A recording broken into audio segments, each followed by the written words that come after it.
Hello, hello. I'm back. So earlier today, I'm waiting. I know people are probably going to join in just a moment. I started my usual live today, I was going to talk about parenting. And then I was interrupted by the delivery people. Hey, mental health over stigma. And so I was very excited because I got me a new red couch for my office. So what you guys don't know is that, and you might could hear a little bit in the background, so I apologize. What you guys don't know is I have been having inside of a remodel for the last, about 4 or 5 months now. And part of that remodel includes getting a new bathroom and a new bigger closet. So I'm expanding my bathroom, expanding my closet. But in order to do that, they also had to make some changes in my office, which basically inspired me to do some, buy some new furniture. I'm in Atlanta. And so, yes, I'm in Atlanta, kind of northeast area, northeast Atlanta. And so I was like, oh yay, I'm going to buy me a new couch. I actually ordered this couch way back at the beginning of December. And I guess so many people ordered the couch that they didn't have, and maybe probably because of COVID, delivery was delayed. And so I just got it today. I've been waiting patiently and with bated breath. And so it's here. I love it. And now it's inspiring me. As you guys can see, the back walls are kind of a neutral gray. I was talking to my contractor about wanting to change the color of the walls. So I am going to be looking at some sample photos of different houses with red couches to see what people are doing with I was going to do maybe an accent wall. What do you think? What color should I do this accent wall? I have black bookshelves, and then the red couch, and right now the walls are gray. I have this crown molding here, and then I have my desk, my actual desk space over in this corner, which is where you usually see me sitting, is at my desk. And so you all, if you look at past videos, you can see what that looks like. And so I'm looking to maybe paint this whole wall here and accent it, but I don't know what color yet. So if you want to weigh in, if you think, what color do you think would look nice on this wall behind this couch, let me know. I also I'm also gonna hang a nice little picture up above me as well. So that aside, I'm very excited about my new couch, and that's why I delayed my normal time of my live to be at 2 p.m. because they came 5 seconds into the start of my last live. Yeah. And I really wanted to I like to come on here and talk about things that I am myself dealing with, and that conversations that are real-time conversations in the community that I'm in. And so one of those things is parenting, right? And of course, because I'm an NLP trainer, because I train people in hypnosis and language and neurolinguistic programming, I always like to come at it from an empowered perspective, from a linguistic perspective, from an unconscious mind perspective. And so I have to tell you a story that happened yesterday, because I have one son, 6 years old. He's a kindergartner, and I started late. I'll be 46 in April, and so this is really like new for me, parenting at any age. And I'm grateful to be parenting from the space of empowerment, from the space of transformation, because then I get to deal with my son in a different kind of way. Now, that doesn't mean I don't get mad. It doesn't mean I don't, react sometimes, but I more times than not am learning that pause. Because, anyone who has, I don't know if you have children, raise your hand. If you have kids, oh yes, 2 girls, 2 and 9, yes. So mine's right, sandwiched right in the middle there, 6. If you have kids, yeah, let me know what age your children are. And one of the things I talk about, and if you ever have been in any of my rooms in Clubhouse at Dr. Maisha, I love talking about parenting. I love talking about moms and mental health. I love talking about shifting the conversation, the old conversations that we have of parenting, and creating new conversations for parenting. I know if you know my age, I grew up with old school parents. These are parents who, I had to go get switches off trees for. And I wouldn't say that I was physically abused, but it was just sort of the way they disciplined, right? Of course, I got grounded and things of that nature, but it was just a different era of parenting. Thank you so much. And so it was a different era of parenting, and growing up, I knew that my mom loved me, but the way that she parented me created tension for us for years and years and years, and created a lot of things that I had to then go and deal with on my own, like really heal certain maternal wounds and of course, father wounds too, like really heal some of those wounds through the work that I've done. And now me and my mom, we're like tighter than we've ever been, because also she's gone and done the work too. I have me doing the work, inspired her to do the work, inspired my sister to do the work. So little pearl here. If you are doing deep work, if you are doing personal work, and I think I shared this maybe earlier this week, that either the people in your life, they will grow with you, or they will begin to fall away. And I am blessed and excited to say that my family has grown with me for the most part. Do we all have to grow at the same rate? Absolutely not.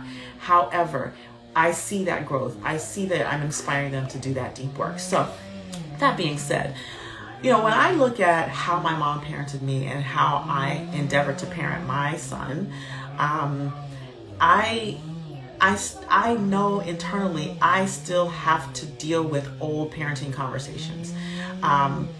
The do as I say because I said it conversations. The conversation of physical punishment, the conversation of just these old conversations of do as I say, not as I do. Like these are old conversations that I grew up with, that I am endeavoring to break cycles around, you see. And so yesterday we had an event. My son, because he has so much energy in class, our last parent-teacher conference, the teacher, the talent development teacher suggested that maybe we use an exercise ball so that he can bounce out that energy during class. And it was a great idea, because he even sometimes stands up and does his homework. He's got so much energy, and I let him run outside and play, and I go out and play with him, and we throw the frisbee in the backyard, and we have a basketball hoop, and I do everything that I can to make sure that he has an outlet for all that physical energy. But sometimes especially we're with these COVID times, I'm still doing school from home. If they don't have an outlet for the kids, for their energy, they get bored. Yes. So he's sitting on this exercise ball, and yesterday, I guess he got bored. He took his scissors. They were doing a little project, and he took his scissors and he poked a hole in the exercise ball, my exercise ball, my very nice weighted exercise ball. So I didn't know this at the time, but when I went downstairs, I noticed the ball wasn't there. And so I asked my son, where's the ball? Where's the exercise ball? And then immediately he got this look on his face. And if you're a parent, you know this look. You know this like, oh my gosh, here we go look, right? And so he says, he points to the other room. And so I go and look in the other room, and I don't see it. I said, well, where's the ball? He says, it's way in the other room. And I say to him, well, why'd you take it in the other room? And then he gets this solemn look on his face and says, Mommy, if I tell you the truth, do you promise not to get mad? Right? And I say to him, no, I don't promise not to get mad, but I don't promise not to get mad, but I do promise, whatever it is, we'll work it out. So, I go into the other room, and there is my lovely ball melt, with air just at half staff. And so, of course, for me, my internal reaction was upset, and I was angry. And I did say to him that we were going to work it out. Now, the old school parents, right? If this were my mom, I know what would have happened. It would have been a whipping. a spanking, right? And it would have been go get the belt. It would have been all that. And I have to tell you that honestly, that was my instinct, because that's what I was raised with, right? It's the internal conversation. It's the internal instinct, because it's what I was raised with, what was programmed inside of me, what was installed from early childhood. So I did not yell, I did not curse, and I did not scream. I took a deep breath is what I did. And I said, okay, first and foremost, give me a moment to calm down. And this is the way I talk with my 6-year-old, because I know he understands when I talk to him this way, right? So I said, okay, I need you to give mommy a moment to calm down. I am angry and I do need to go calm down. So he says, he apologizes. I'm sorry, mommy. I said, okay, just give me a moment to calm down. So I, walking around the house doing things. I said, I'll tell you when I'm ready. Now, at some point I was ready. So I brought him back to the couch and I sat him down and I asked him, when you had the scissors next to, I said, well, why did you do this? He said, because I wanted to. I said, when you had the scissors next to the ball, did you think that it might not be a good idea? He said, no, I didn't think that. I said, okay, got it. So then, still feeling my emotions, right? I don't suppress my emotions. I feel my emotions. I said, okay, I'm mad, and right now I gave him a task that he needed to go do, like go read a book, go read Elephant and Biggie. That's the book we're reading right now, and let me go calm down. And this is the transformation for me. This is the transformation for me, because I did not immediately react. I took myself to pause, because I wanted to be able to create a consequence for him. Now don't make no mistake, there was consequences. And I told him, I need to think about a consequence. And I need to think about a consequence so that next time you will remember not to do this, because you need to learn to take care of other people's stuff as well as you take care of your own. And so I said, give me some time to think about the consequence. And I have a close-knit community of moms that I sometimes go to. And I went and I posted in that group. Now I'm telling you this story because I think it's important as parents. I think over the time we have lost this idea of community in parenting, right? Being in community in parenting. I remember growing up on the street, all the parents knew where I lived. They knew my parents. We were friends. I could go over to anyone's house. I could say, Mommy, can I go over to Dana's house? And she'd be like, cool. And Mr. McCormick would know what time I needed to be home. My mom had all the numbers. There was that kind of community parenting. And I think because we've spread out so much, because things have shifted so much in our community, like you look at all of the things, now, as an example, is COVID. But even before that, there's so much individualism inside of our communities now that there's not as much of that collaboration in parenting. Now, granted, this community is online, so I went to the community and I got some really great ideas for some creative consequences that were also teachable moments, right? So I didn't have to spank him.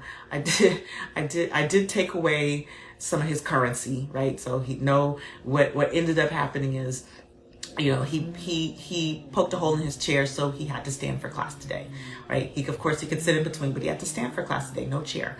I ordered the repair kit. He's going to help me fix the ball, and he's happy to do so.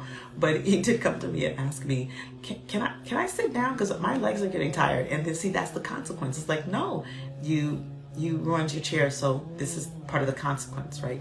And then, of course, I took away some of his other currency, which was the ability to listen to his podcast on his iPad, television, of course, and I let some of his stuffy stay with me overnight, spend the night with me.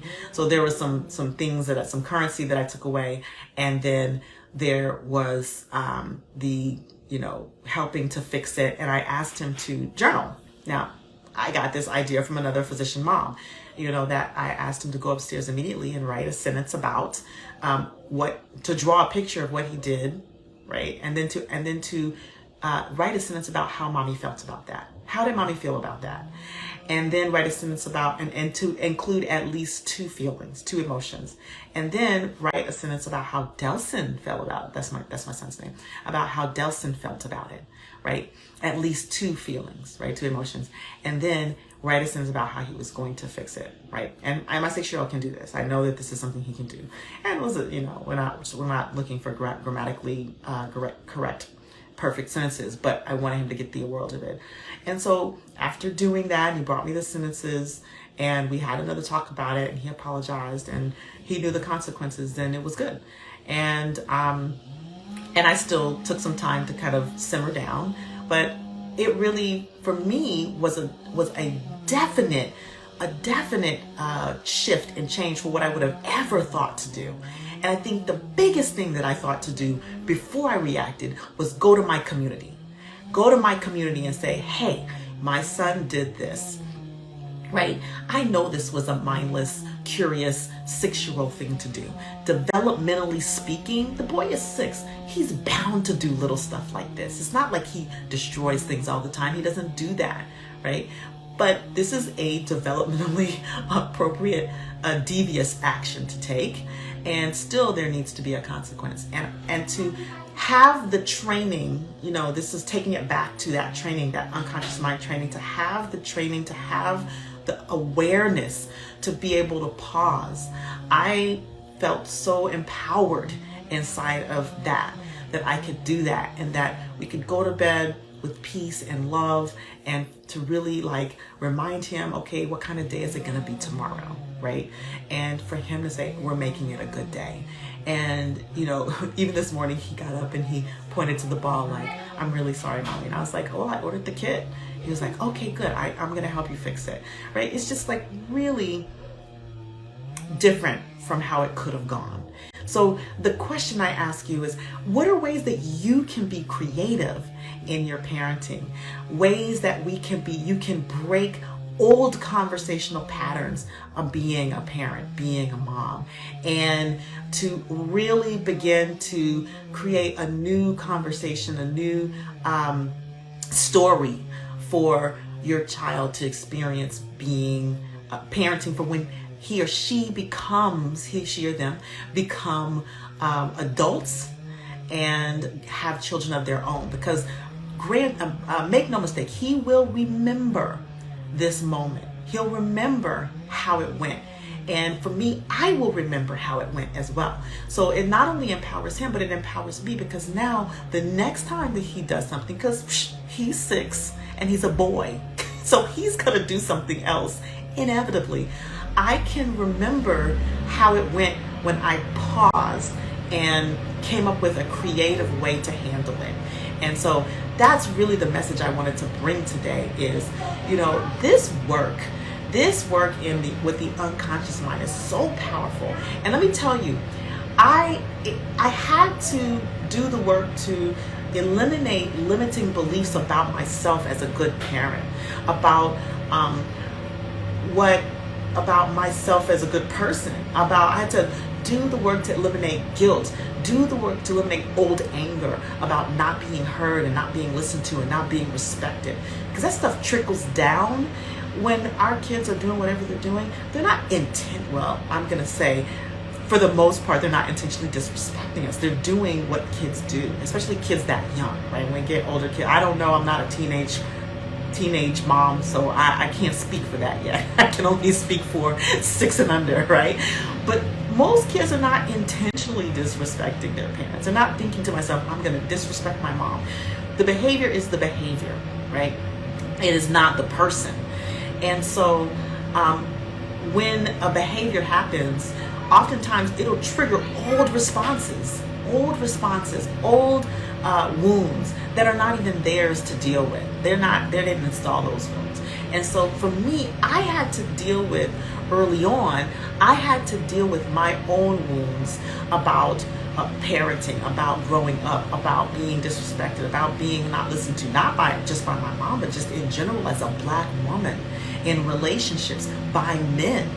You know, I had to deal with those unconscious conversations and release the negative emotions on those conversations and the limiting decisions and limiting beliefs about me as a parent and a person, as a Black woman, so that I can now be empowered to have that pause, right? And so that's really what I wanted to share with you all today is, you know, what is the deep work that you're doing as a parent so that you can be a more empowered parent and create a new legacy and conversation for your kids to grow up in. And I'm always talking about legacy. Y'all know how much I love talking about momming, okay, and motherhood. And I think it's important for us to have these conversations. So I would love to hear in the comments how you create creative discipline, creative consequences when your child does something, whatever age, because number one, it inspires me, and number two, it inspires the people who listen after you.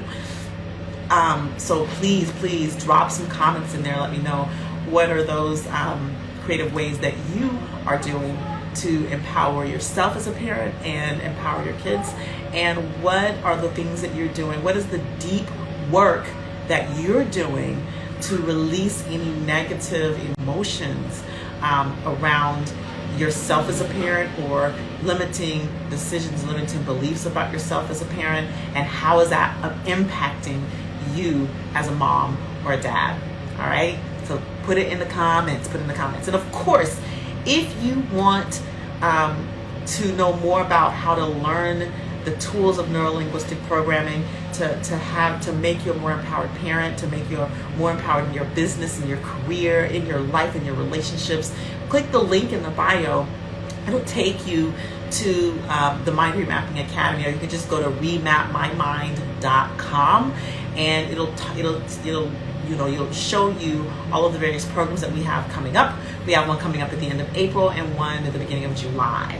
And then if you feel like you need a little bit more deep work, reach out to me on Instagram. Reach out to me via Messenger, or you can go straight to remapmymind.today. And I will put the link in the comments so that you can see that as well. All right. Thank you so much for joining me today. I love talking about parenting, and I hope you like my new red couch. I love it, and look forward to chatting with you all again next week. Share this with someone who you think it would benefit, because, you know, I just like to give value. And of course, if you want to join any of my parent conversations, my mom conversations in the club, come on over at Dr. Maisha. Same as my Instagram handle. All right. I will see you all next week, unless I get inspired before to come online. And you guys have a great rest of the day and a great rest of the week. Namaste.